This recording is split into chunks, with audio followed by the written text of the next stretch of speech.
Hi, I'm Alan R and welcome to MotorMatters, the channel that brings you the latest, the greatest, the newest, and often among the best in South African motoring. I've got to say, and I use that word deliberately, the best in South African motoring, the Lexus badge. We all know what Lexus is. We all know it's the luxury brand from Toyota. And this is an interesting vehicle based on the launched not that long ago, the Prado. This is the Lexus GX550. So the body may be quite similar to the Prado, but there's some crucial differences that Lexus have made to the vehicle to change it completely and to give you a real different alternative. Very, very bold front, as you can see. And you've got big daytime running lights over here. Just everything about the front is bold. It stands out and gives you that impression. You come around to the side over here. Obviously, you've got cladding around the wheel arches. You expect that. You've got a nice running board over there. You've got black alloy wheels, 18-inch tires, and you can see these are all-terrain tires. Now, that's an important feature because there are two model options in the GX550. You get the Overtrail, which this one is, and you get the SE model. The difference being, the Overtrail is the more off-road oriented, giving you, for example, all-terrain tires and a little bit of extra off-road kit if you want to go off-roading, whereas the SE model is more luxurious and also gives you 7-seat option as opposed to 5 seats only with the Overtrail. So talking about 5 seats, let's pop open the back door. As I mentioned, a nice significant running board and a grab handle for the back seat as well, which is a useful feature. Now, Lexus, as standard on most of their cars, give you the comfort access on the driver's seat. So this seat has come way further back than I would set it for myself. Keep that in mind. There's still pretty good legroom over here. Headroom with my hat on is aplenty. And for the rear seat, you get aircon controls or climate control, separate controls over here, and 2 USBs for the back seat. Those are the features you want to see. Interestingly, in this life and time of panoramic roofs, it's only a standard sunroof. Not complaining, just pointing it out. And of course, as you'd expect, leather trim throughout. So it's got good space in the back seat. As I said, if you need 7 seats, well then you have to go to the other model and not get quite as much off-road ability. You come around to the rear over here, and as you'd expect, a light bar across the back, nice big step over there, which we'll look at in a few moments, and the badge that tells you GX550. Now, what does GX550 mean? Well, what it's telling you is that this is powered by a 3.5-litre V6 petrol engine, whereas the Prado versions are powered by, of course, that 2.8 GD6 diesel that Toyota are so well known for. So there's a very big difference. And let me tell you, it does speak in terms of power. Looking over here, you've got some tools under here. And of course, your spare wheel is below there somewhere. It's down there. I don't even know where, but let's not worry about that. But of course, now we've got to do something for you.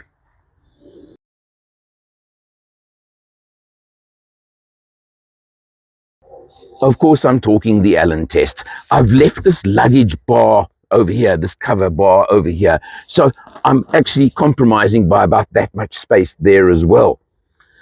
And you can see the height, which is a very big feature. I'm going to rate this a 4 Allen boot. Quite honestly, I don't even have to lie down. I don't have to squeeze.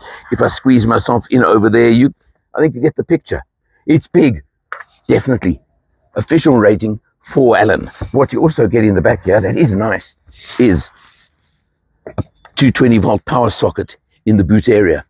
So if you are traveling, you are overlanding, you are overtrailing, you do get power for your fridge or something like that. That 3.5-litre V6 engine I mentioned, 260 kilowatts, 650 Newton meters of torque, and it's a 10-speed automatic gearbox, of course, driving all 4 wheels. Let's check it on the road. Let's have a look inside.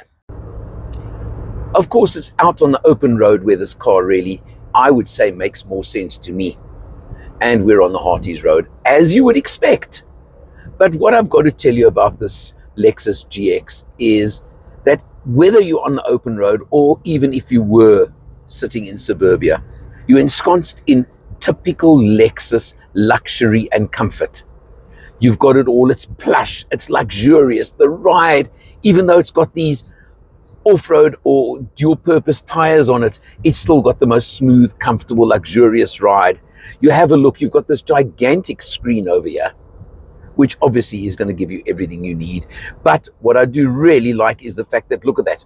Whether it's seat heating or cooling, whether it's your aircon, your climate control, you've got proper haptic switches, haptic buttons for all of those. So you don't have to go into menus on the screen. You know my feeling on that. You come down over here, you've got mode selects, you've got drive modes, you've got downhill, you've got all your off-road and 4x4 hardware buttons and knobs and whatever, and including their 4 high, 4 low selector, diff locks, front and rear. It's got it all. But whether I take it off-road, I haven't quite made up my mind, but I know it could do it. And again, you could do off-roading ensconced in incredible luxury. But it's not about that. This is a luxury vehicle from beginning to end that just happens to have the ability to go off-road if that's what actually catches your fancy. But I can tell you it's big, it's bulky, it's got that big engine, which is a bit thirsty, but it's got all of that. And it just says, I've arrived. That's the kind of feeling I get when I do pull up in this car.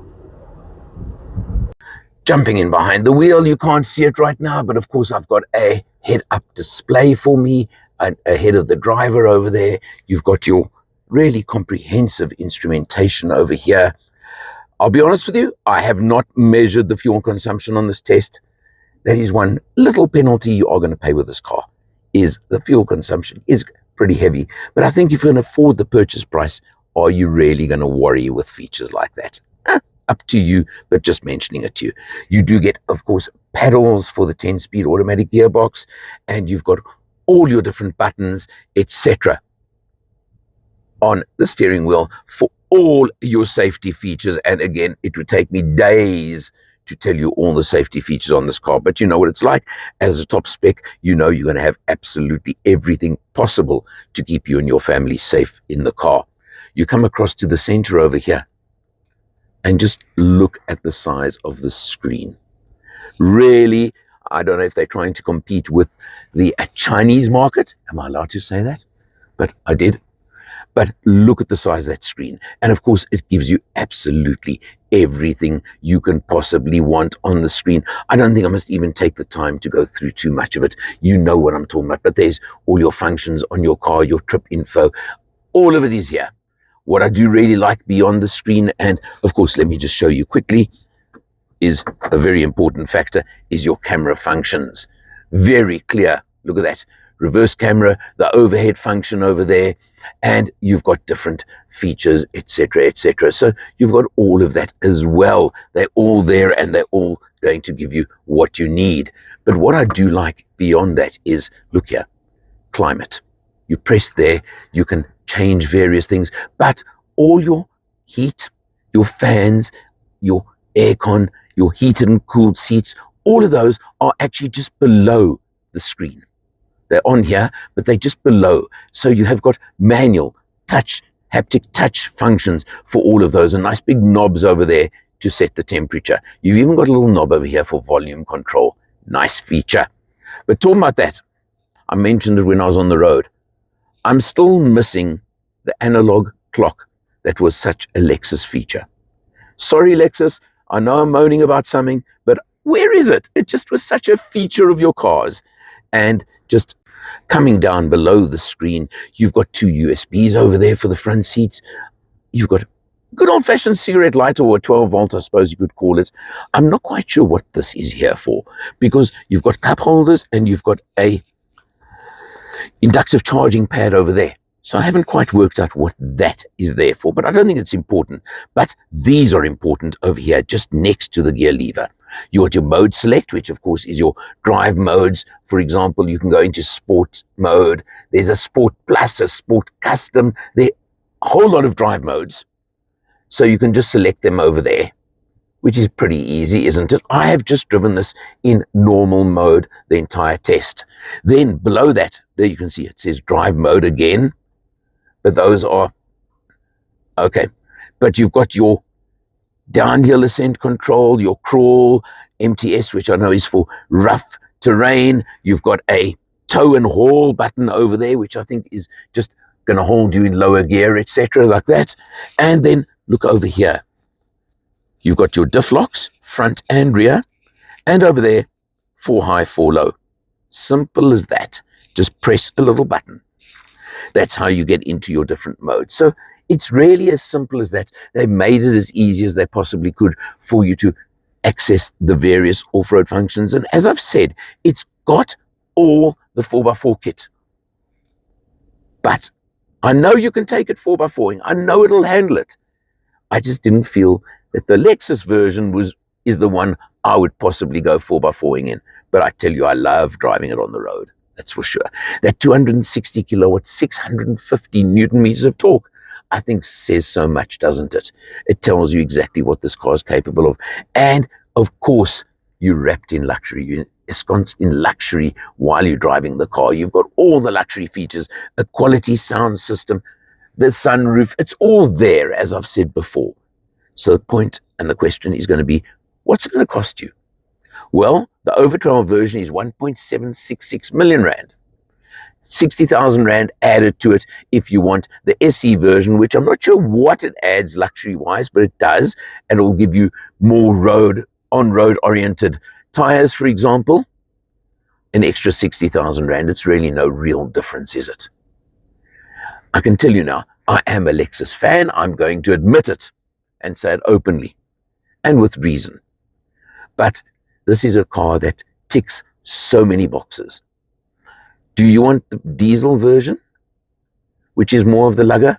Do you want the petrol version with the extra power, extra go in it?